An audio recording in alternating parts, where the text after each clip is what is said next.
Before we get started, I wanted to show you how I'm handling the fueling these days and getting rid of lifting these gas cans.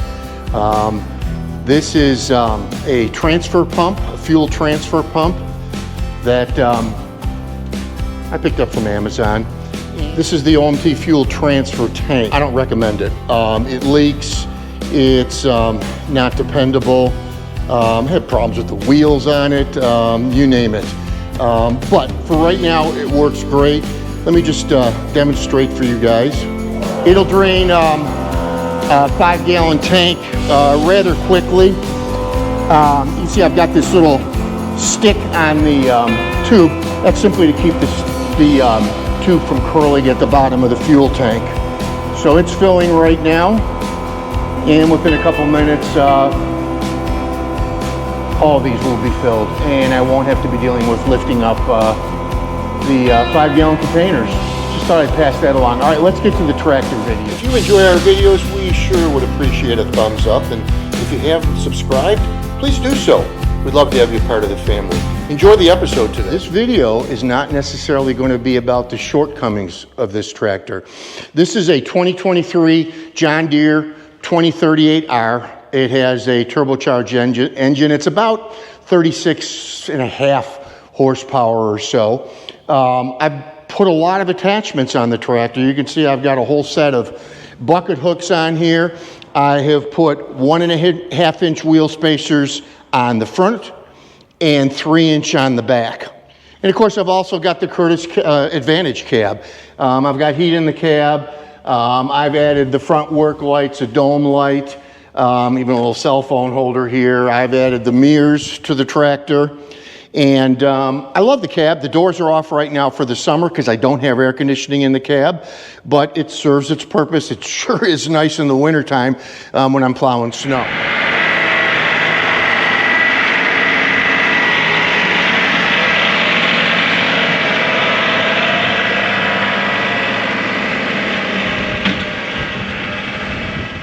I also added the Otis Innovation axle breather.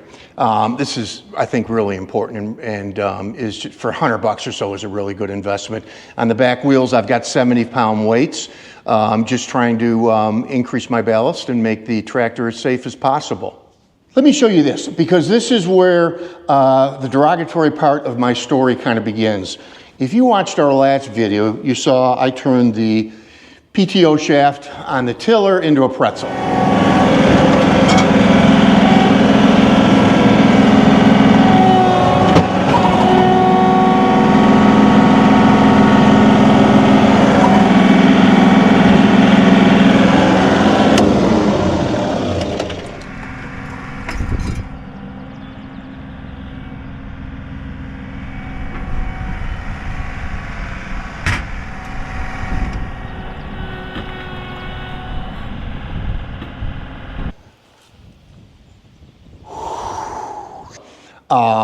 Yeah, it was my fault. I take full responsibility for it. So it's not often that we break something that we've actually got a video to see exactly how it happened. So again, if you watch our last video where this happened with the PTO shaft, you're going to see exactly what happened. I actually was running 2 different cameras, so I had the incident from 2 different directions. And what happened was the top pin, let me show you. So here you've got the hook on the eye match, which is a quick hitch. That's what Deere calls it, an eye match. This goes into a pin, which is supposed to be right here. There's supposed to be a pin going through a bushing and coming out the other side. And as you saw in that video, this fell out. I am not sure at what point in the job it fell out. And the tiller tipped backwards. I didn't realize it. When you're up in the cab, you really can't see much of the tiller. Plus, I was pulling forward, done tilling, and going to back into the next row to till. And what happened was the scatter guard got caught in dirt, and that's when the PTO turned into a pretzel. I don't have a problem with that. I have a big problem with it, but I see where that happened. Here's my problem. I went to Deere, And I told them what happened, and even brought the supporting videos. So my contention was this: the pins shouldn't have fallen out. Pins are not made to fall out. What Deere said was, hey, pins do fall out. It's part of maintenance. You're supposed to check them each time. Well, if I said I checked it each time, each row that I till, that'd be a lie. I don't. It did fall out. I don't know where. I don't know how. But I was looking for some type of relief from Deere. I mean, as I told them, you guys installed it. You guys installed the pin. I had taken it off in the fall because I got the tractor rather late in the season last year. Put it on this spring. I haven't touched the pin. There's no reason you would ever touch the pin, take it on or off. There just is no reason. And it fell off. Okay, I lost the fight. I get that. But you know what the kick in the pants is? The kick in the pants? $1,200. That's what they're going to charge me for a new PTO shaft. I immediately wanted to just replace the tubing in there. So they priced out, and I think it's not just the top tube. I think it's the whole thing that's slightly bent because I can't separate them right now. So when they priced out the top and the bottom tube, $900. This is the pattern. This is the issue that I have with John Deere. It's price. It's price. It's price. The tractor is fine. Suits my needs fine. I get it, you pay a little bit more for green. You know, I actually had one salesman tell me, because I came from Kubota, hey, you know what? They didn't write any country songs about Kubota. Yeah, I get it. I don't know what they have or not, but it's kind of that pretentious, kind of uppity atmosphere with Deere. And I get it based on the fact that they've been in business over 100 years. Their equipment's fantastic. It's hugely in the ag market. But I think it's led to prices that they've just become unreasonable. You know, speaking of the ag market, you've heard me on this channel talk about farmers. I am pro-farmer. They are the backbone of this country. It's the largest industry that we have in this country. Farmers who purchase billion-dollar combines can't work on them. You know why? Well, Deere's being sued right now. Let me just read this to you, and it just gets in my craw. I mean, it really does. So, the lawsuits allege the company monopolized the repair service market for John Deere brand agricultural equipment with onboard central computers known as engine control units, or ECUs. So they get a code, and there is a way that you can tie into the computer in this tractor. As a matter of fact, if you watched our video on the John Deere app, you saw exactly where that is. You can get the ECU codes on your dash or on your John Deere app. It does you a little good because you can't diagnose them. You can't, as you can with a car, you can plug in and start doing diagnostics on it. John Deere says that software is proprietary and they're not releasing it.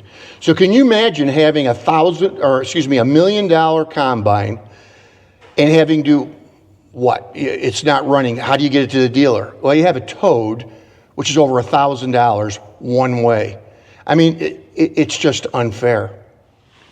With me as the consumer, you know, frankly, I'm not smart enough to fix some of those things that you're going to find on the tractors anyhow.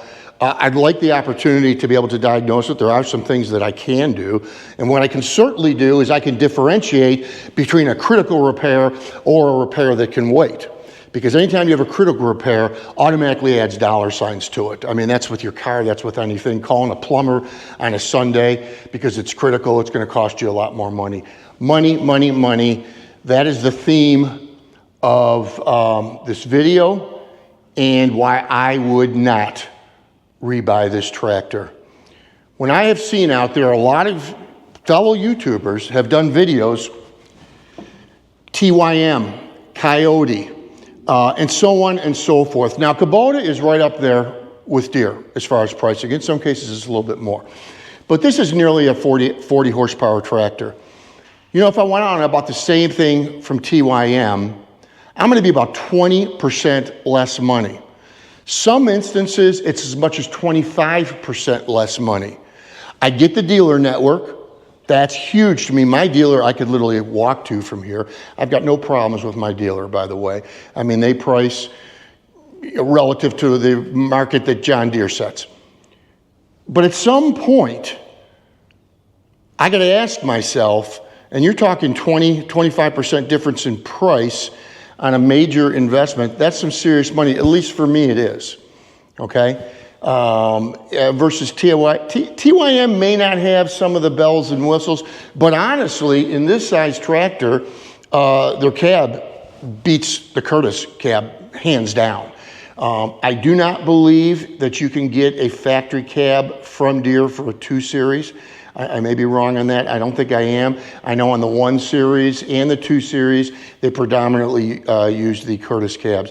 You know, Curtis cab is a lot less money. It's a great cab. I hate to think what I'd be into this tractor if there was a factory cab available. So again, this has nothing to do with the tractor. I love this tractor. I think the back tires are a little small for this tractor. You go into something comparable like a TYM, you're going to get a bigger frame and more lift capacity. Both Kubota and Deere lack in lift capacity. A lot of people say, and I think I have to agree with, it's probably done purposefully to prevent rollovers and some of the things that can happen when you're lifting more weight and liability to Deere and so on and so forth. I get that. You know, I can live with it. I could take 2 buckets of stone rather than 1 if I needed to. I'm okay with that. But I am not a rich guy. And for me to pay 20 or 25% more for something that I cannot say is inferior, I can't. As a matter of fact, my nephew owns a TYM dealership, okay? I went from Kubota, it was a 2380, I wanted a backhoe, so I went to the 1025R, and he was not interested in the trade. I probably should have just sold it outright and probably had just gone right to TYM. I'd probably be very happy and a lot less investment as well.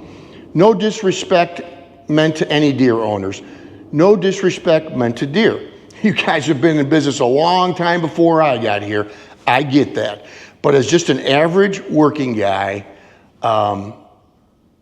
when it comes time to upgrade or whatever, I'm going to look elsewhere very, very hard before I go down to my John Deere dealer. And you know, I'm sorry to say that. I got Deere stuff all over this barn. I got a Deere lawn tractor.